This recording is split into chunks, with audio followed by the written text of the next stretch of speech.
ବାହାଘର ପରେ ଏବେ ଶାଶୁ ଘରେ କେମିତି ଅଛନ୍ତି ଇତି? ଦର୍ଶକ ବନ୍ଧୁ, ଆପଣମାନେ ତ ସମସ୍ତେ ତରଙ୍ଗ ଟିଭିରେ ପ୍ରସାରିତ ହେଉଥିବା ସିନ୍ଦୁରର ଅଧିକାର ସିରିଏଲଟିକୁ ପ୍ରତ୍ୟେକ ଦିନ ଦେଖୁଥିଲେ, କିନ୍ତୁ ବର୍ତ୍ତମାନ ସମୟରେ ଏହି ସିନ୍ଦୁରର ଅଧିକାର ସିରିଏଲଟି ସରିଯାଇଛି। ଆଉ ଏହି ସିରିଏଲଟି ସରିବା ପରେ ଇତିଙ୍କର ବାହାଘର ହୋଇଯାଇଛି। ଏଥିରେ ଲିଡ୍ ହିରୋଇନ୍ ଭାବରେ ଅଭିନୟ କରୁଥିଲେ ଇତି। ଆଉ ଇତି ଆଉ ଆରବଙ୍କ ଯୋଡ଼ିକୁ ତ ଆପଣମାନେ ଏହି ସିରିଏଲରେ ବହୁତ ସୁନ୍ଦର ଅଭିନୟ କରୁଥିବାର ଦେଖିଥିବେ।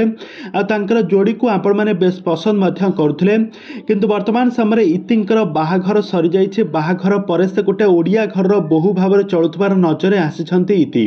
ତେବେ ଦର୍ଶକ ବନ୍ଧୁ, ବର୍ତ୍ତମାନ ସମୟରେ ଇତି ତାଙ୍କ ଶାଶୁ ଘରେ କେମିତି ଚଳୁଛନ୍ତି, ଏ ସମ୍ପର୍କରେ କ'ଣ ରହିଛି ଅଧିକ ଅପଡେଟ୍ ଜାଣିବା ପାଇଁ ହେଲେ ଆପଣମାନେ ଆମ ଚ୍ୟାନେଲକୁ ସବସ୍କ୍ରାଇବ୍ କରି ପାଖରେ ଥିବା ବେଲ୍ ଆଇକନକୁ ଦବାଇ ଦିଅନ୍ତୁ। ଦର୍ଶକ ବନ୍ଧୁ, ଆପଣମାନେ ସିନ୍ଦୁରର ଅଧିକାର ସିରିଏଲରେ ଇତି ଆଉ ଆରବଙ୍କ ଯୋଡ଼ିକୁ ବେଶ ପସନ୍ଦ ମଧ୍ୟ କରୁଥିଲେ। ଆଉ ଏଥିରେ ଜବରଦସ୍ତ ଆକ୍ଟିଂ କରୁଥିଲେ ଇତି ଆଉ ଆରବ। ଇତିଙ୍କ ପ୍ରକୃତ ନାମ ହେଉଛି ସିମରନ ଦାସ। ତ ସିମରନ ଦାସ ବର୍ତ୍ତମାନ ସମୟରେ ବାହାଘର ପରେ ତାଙ୍କ ଶାଶୁ ଘରେ ଗୋଟେ ଓଡ଼ିଆ ଘରର ବୋହୂ ଭାବରେ ଚଳୁଥିବାର ନଜରରେ ଆସିଛନ୍ତି। ତ ବାହାଘରକୁ ବର୍ତ୍ତମାନ ସମୟରେ 2 ମାସର ସମୟ ବିତିଗଲାଣି। ତ ଇତି ଯିଏକି ସିମରନ ଦାସ ବର୍ତ୍ତମାନ ସମୟରେ ପ୍ରକୃତ ସତ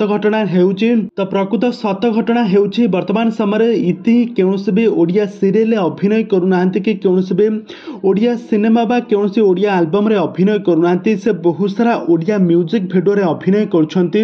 ତାଙ୍କର ଗତ ଦିନମାନଙ୍କରେ ବହୁତ ସାରା ମ୍ୟୁଜିକ୍ ଭିଡ଼ିଓ ବେଶ ଭାଇରାଲ ହୋଇଥିଲା।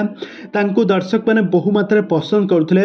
ତ ଆଗାମୀ ଦିନମାନଙ୍କରେ ଇତିଙ୍କୁ ନେଇକି ଗୋଟେ ନୂଆ ମ୍ୟୁଜିକ୍ ଭିଡ଼ିଓ ରିଲିଜ୍ ହେବା ପାଇଁ ଯାଉଛି। ଆଉ ଏଥିରେ ଇତି ଏକ ବିବାହିତା ନାରୀ କ୍ୟାରେକ୍ଟରରେ ନଜର ଆସିବେ। ଶାଢ଼ୀ ପିନ୍ଧି, ହାତରେ ଶଙ୍ଖା, ମଥାରେ ସିନ୍ଦୁର, ବେକରେ ମଙ୍ଗଳସୂତ୍ର ପିନ୍ଧି ଗୋଟେ ଓଡ଼ିଆ ଘରର ବୋହୂ ଭାବରେ ଚଳୁଥିବାର ନଜର ଆସିବେ ଇତି। ଏମିତି କିଛି କ୍ୟାରେକ୍ଟରରେ ନଜର ଆସିବେ ଇତି। ଆଉ ଇତି ତ ବର୍ତ୍ତମାନ ସମୟରେ କୌଣସି ବି ଓଡ଼ିଆ ସିରିଏଲରେ ଅଭିନୟ କରୁନାହାନ୍ତି। ସେ ବର୍ତ୍ତମାନ ସମୟରେ ବହୁତ ସାରା ଆଲବମ୍ ଭିଡ଼ିଓ, ବହୁତ ସାରା ମ୍ୟୁଜିକ୍ ଭିଡ଼ିଓରେ ଜବରଦସ୍ତ ଡ୍ୟାନ୍ସ କରୁଥିବାର ନଜରରେ ଆସିଛନ୍ତି। ଆଉ ସେ ଖୁବ୍ କମ୍ ଦିନ ମଧ୍ୟରେ ବେଶ ଲୋକପ୍ରିୟତା ହାସଲ କରିଛନ୍ତି। ତାଙ୍କର ଆକ୍ଟିଂକୁ ସାରା ଓଡ଼ିଶାର ଦର୍ଶକମାନେ ବେଶ ପସନ୍ଦ କରୁଛନ୍ତି। ତାଙ୍କର ଜବରଦସ୍ତ ଆକ୍ଟିଂ ସହ ଜବରଦସ୍ତ ଡ୍ୟାନ୍ସକୁ ମଧ୍ୟ ସାରା ଓଡ଼ିଶାର ଦର୍ଶକମାନେ ବେଶ ପସନ୍ଦ ମଧ୍ୟ କରୁଛନ୍ତି।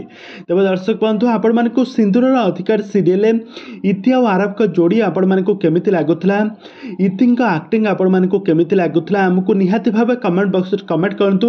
ଆଗକୁ ଏହିଭଳି ଅଲିଉଡ୍ ସମ୍ବଳିତ ବା ସିରିଏଲ ଦୁନିଆ ବିଷୟରେ ଅଧିକ ଖବର ଜାଣିବା ପାଇଁ ହେଲେ ଆପଣମାନେ ଆମ ଚ୍ୟାନେଲକୁ ସବସ୍କ୍ରାଇବ୍ କରି ପାଖରେ ଥିବା ବେଲ୍ ଆଇକନକୁ ଦବାଇ ଦିଅନ୍ତୁ।